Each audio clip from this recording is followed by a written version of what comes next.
Welcome back to Marketing Champions here on Daily Ad Brief. I'm Howard Walpoff, your host. Again, we're talking about marketing with marketing experts from around the country. Today, we're in San Diego, California with Tony Yang from RevOptica. And Tony, welcome to our conversation today. Hi there. Nice to meet you and happy to be on the show.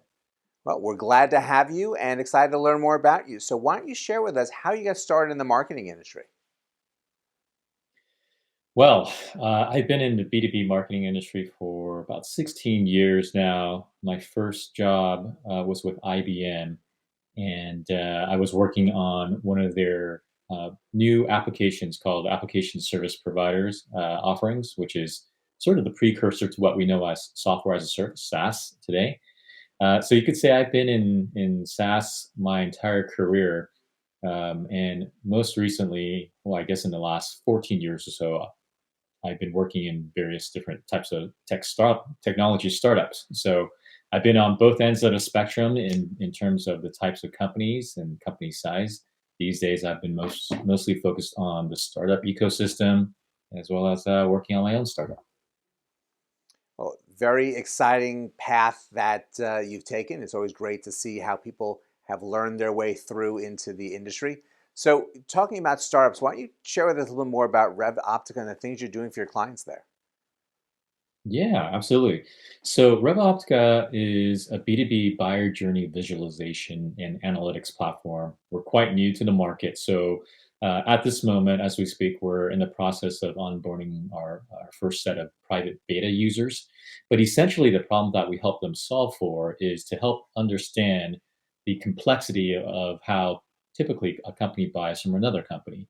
It's very different from how consumers like you and I on a day-to-day basis buy products on the web for ourselves. Because if you're selling, let's say, $500,000 contract, you're not going to go to a company's website, enter in a credit card, add it to some sort of shopping cart, and click checkout. That's not the buying process, right?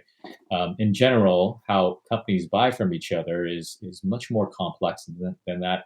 There's typically a lot of people involved.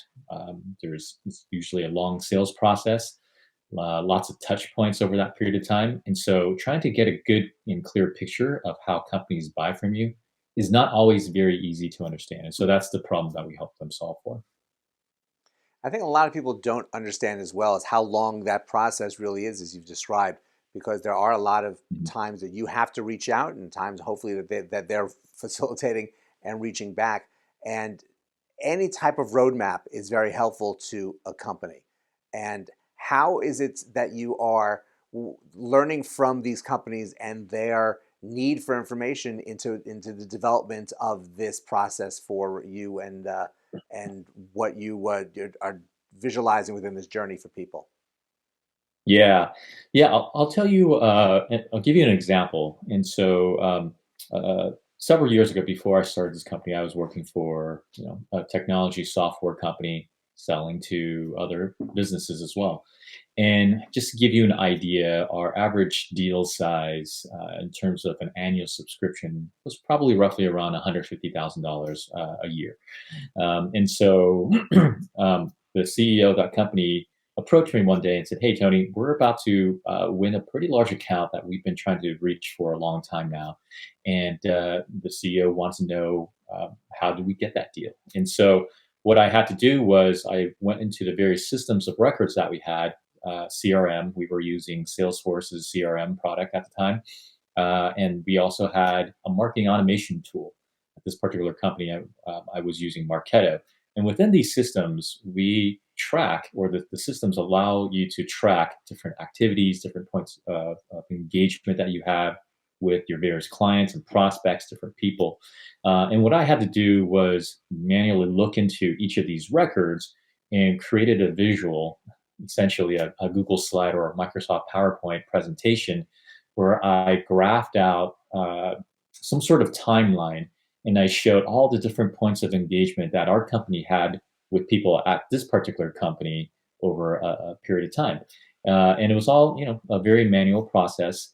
The data was all residing within those systems that I just mentioned, but getting those into a format where it's easily understood in a visualized format in a single location that was more of a manual process that I had to undertake.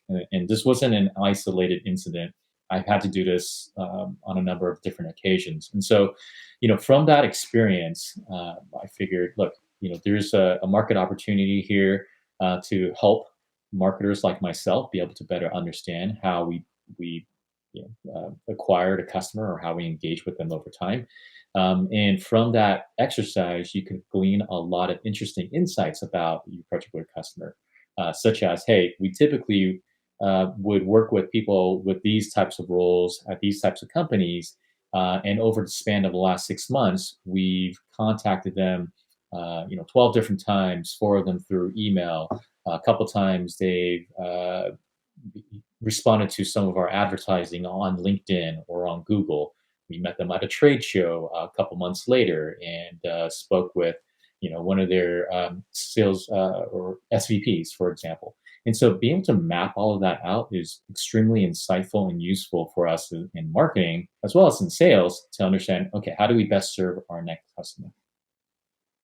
Well, having that mapped out is so important, that visual, because a lot of people really do need that mapping. So what you're doing right now really is a game changer for a lot of these companies. So we really wish you tons of success in getting this out there and really helping sales develop for lots of companies over the course of time. So thank you for joining us today. Yeah, thank you. Thank you so much. And thank you all for joining us as well. The path from first conversation to sale is a journey. And to have some sort of a mapping to see what kind of successes you have, to look back, to use that as research as you're speaking to other companies can really be a tremendous asset. We have a lot more information here on Daily Ad Brief, so please check that out. But go out and have a great rest of today, and I'll see you next time on Marketing Champions.